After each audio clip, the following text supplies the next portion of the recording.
옛날 옛적 조선시대의 한 마을에 철학을 좋아하는 젊은 학자 이름하여 묵자가 살고 있었습니다.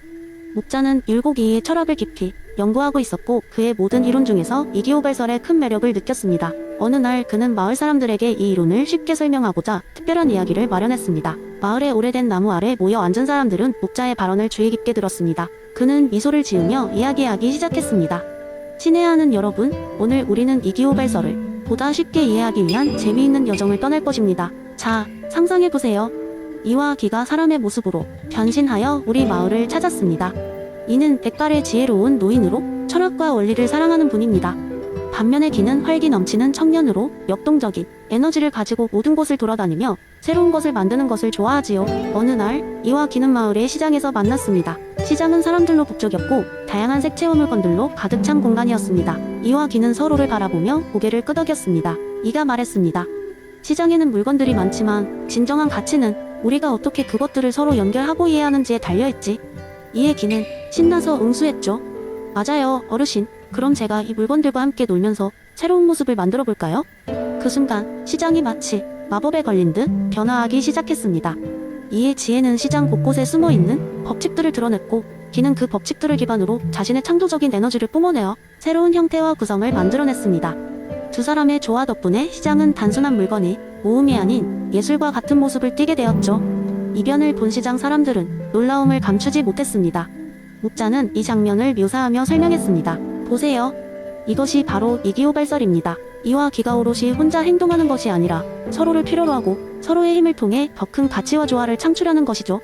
사람들은 고개를 끄덕이며 율곡이의 철학을 이해하기 시작했습니다. 그날 이후로 묵자의 이야기는 마을 사람들의 입에서 입으로 전해졌고 이기호발설의 개념은 그들의 일상 속에 자연스럽게 스며들었습니다. 이를 통해 사람들은 이와 기의 조화가 단순히 철학적인 개념이 아니라 삶 속에서도 적용될 수 있음을 느끼게 되었습니다. 그리고 묵자는 그 이야기 끝에 이렇게 덧붙였습니다. 여러분들도 이와 기처럼 서로의 장점을 발견하고 소중한 사람들과 함께 더 큰 조화를 만들어 나가세요. 그것이 우리의 삶을 더욱 풍요롭게 만드는 길입니다. 그날 이후 마을은 더욱 따뜻하고 조화로운 공동체로 변해갔습니다. 이렇게 묵자의 재미있는 이야기를 통해 이기호발설은 사람들의 마음 깊은 곳에 자리 잡았고 그들의 삶 속에서도 빛을 발하게 되었습니다. 두 번째 이야기는 먼 미래의 한 과학기술이 눈부시게 발전한 세계에서 있었던 일입니다. 이곳에서는 사람들의 모든 생각을 디지털화하여 저장하고 교환할 수 있는 생각 네트워크가 발전되어 있었습니다. 사람들은 자신의 경험과 감정을 네트워크를 통해 다른 사람들과 공유할 수 있었고 마치 이메일을 읽는 것처럼 다른 사람의 삶을 간접적으로 체험할 수 있었습니다. 이 네트워크의 가장 큰 장점은 사람들의 경험을 더욱 풍부하게 만들어준다는 점이었습니다. 그러나 예상치 못한 문제도 있었으니 바로 사람마다 생각을 해석하는 방식이 서로 달랐던 것입니다. 그러던 중 뛰어난 철학자이자 데이터 과학자인 칸토르가 나타나 이 문제의 실마리를 풀기 시작했습니다. 칸토르는 자신이 이마누엘 칸트의 선험적 범주 이론에서 큰 영감을 받았다며 디지털 세계의 생각과 경험이 서로 달리 해석되는 이유를 설명했습니다. 그는 사람들의 마음속에는 생각을 구조화하는 보이지 않는 렌즈가 있다고 주장했습니다.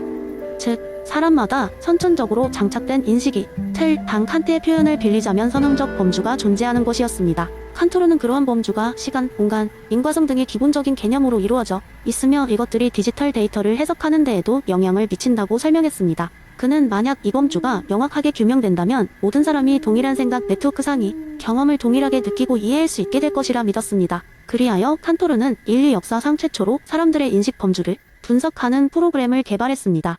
이 프로그램은 개인의 인식, 구조를 디지털화하여 다른 사람들과 네트워크 상호작용에서 정확한 해석의 기준점을 제공했습니다. 이로 인해 사람들은 서로의 경험을 훨씬 더 깊이 있고 일관되게 공유할 수 있었습니다. 그러던 어느 날 칸토르는 자신의 새로운 프로그램을 시험하기 위해 자신의 개인적인 삶의 경험을 생각 네트워크에 업로드했습니다. 사람들은 곧 칸토르의 과거, 경험과 감성들을 다운로드하여 체험하기 시작했습니다. 그런데 흥미롭게도 사람들은 칸토르의 감성을 이해하며 그가 얼마나 평범한 삶을 살았는지를 깨달을 수 있었습니다. 특별하거나 극적인 일들이 아닌 차 한 잔이 여유나 숨쉬는 순간의 소중함 같은 작은 행복이 그의 일상을 채우고 있었습니다. 사람들은 이를 통해 서로가 다른 인식 범주를 가지고 있음에도 불구하고 그 인식의 차이를 이해하고 수용할 수 있는 필요성을 깨달았습니다. 칸토르의 프로그램 덕분에 사람들은 보다 더 연결될 수 있었으며 선언적 범주라는 개념을 넘어 서로의 차이를 존중하는 방법을 배워갔습니다. 결국 생각 네트워크는 기술적인 발전을 넘어서서 인류의 이해와 공감의 극한 점에 도달하게 되었고, 이것이야말로 칸트의 오래된 이론이 새롭게 구현된 순간이었습니다. 칸토르는 자신의 프로젝트가 성공한 것을 보며 작게 미소 짓고 새로운 프로젝트를 구상하기 시작했습니다. 이제는 모든 인류가 진정한 연결을 이룰 수 있도록 말입니다. 세 번째 이야기, 아리스토텔레스의 목적론적 사고를 소개하기 위한 재미있는 이야기를 하나 들려드릴게요.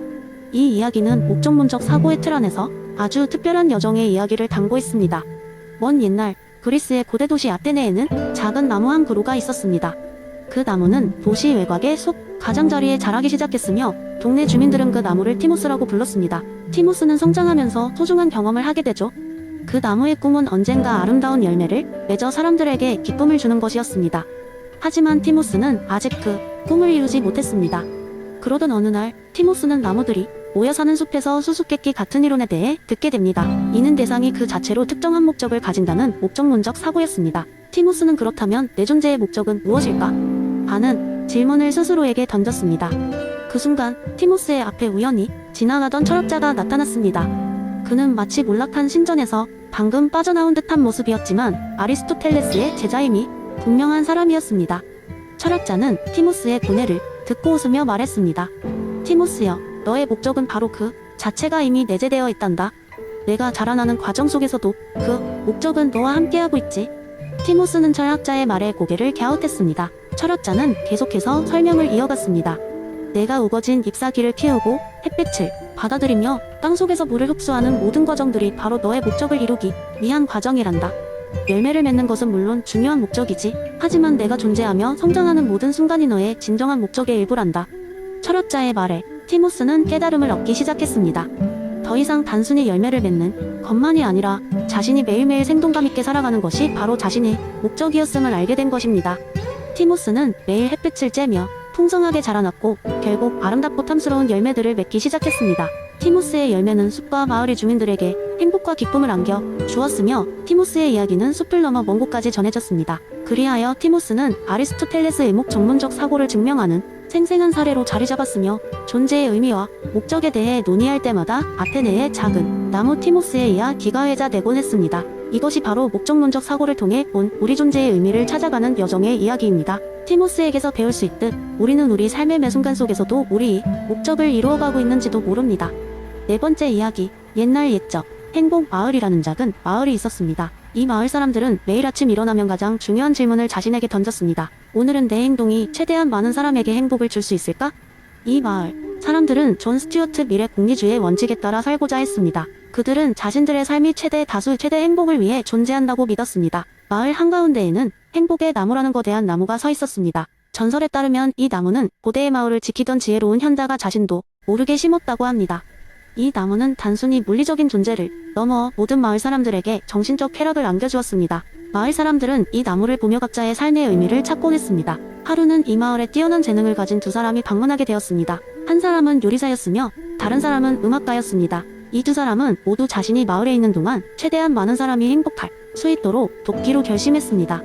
요리사는 자신만의 특별한 비법으로 요리를 만들어 마을 사람들에게 나누어 주었습니다.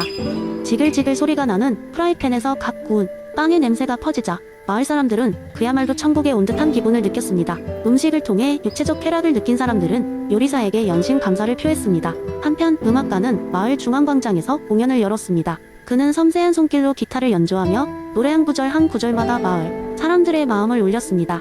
이 음악은 단순히 귀로 듣는 즐거움을 넘어 사람들의 삶에 대한 깊은 성찰을 이끌어내준 정신적 쾌락을 선사했습니다. 두 사람은 각자의 방법으로 마을 전체의 행복을 퍼뜨렸습니다. 그러나 얼마 지나지 않아 요리사는 자신이 제공한 즐거움이 일시적이며 음악가의 정신적 쾌락에 비해 훨씬 빨리 사라진다는 것을 깨달았습니다. 그는 요리만으로는 진정한 행복을 전달하기 어려움을 느끼고 음악가에게 조언을 구했습니다. 음악가는 요리사에게 말했습니다. 내 음악이 오랫동안 사람들 마음에 남기를 바란다면 나는 그들의 삶의 가치를 일깨울 수 있는 노래를 불러야 해. 맛있는 음식도 일시적이지만 사람들의 마음을 따뜻하게 할 수 있는 기억을 남길 수 있어. 음악과 요리를 통해 사람들이 서로를 위해 더 많이 배려하고 이해할 수 있도록 해보는 게 어때? 그들의 대화를 들은 마을 사람들은 두 사람의 노력을 깊이 이해하게 되었습니다. 마을 사람들은 요리와 음악을 통해 받은 행복을 어떻게 오래 지속할 수 있을지 고민했습니다. 그 결과 그들은 다른 이들에게 받은 행복을 서로 나누기로 결심했습니다. 음식의 맛을 오래도록 즐기기 위해 함께 요리 수업을 열고 음악의 감동을 공유하기 위해 서로의 이야기를 들려주는 모임을 개최했습니다. 이렇게 해서 행복 마을은 더 깊고 질적인 쾌락을 나누는 사회가 되었습니다. 행복의 나무 아래서 요리사와 음악가는 미소를 지으며 말했습니다. 진정한 행복은 혼자 누리는 것이 아니라 함께 나눌 때 더 기뻐진다는 것을 배웠군요.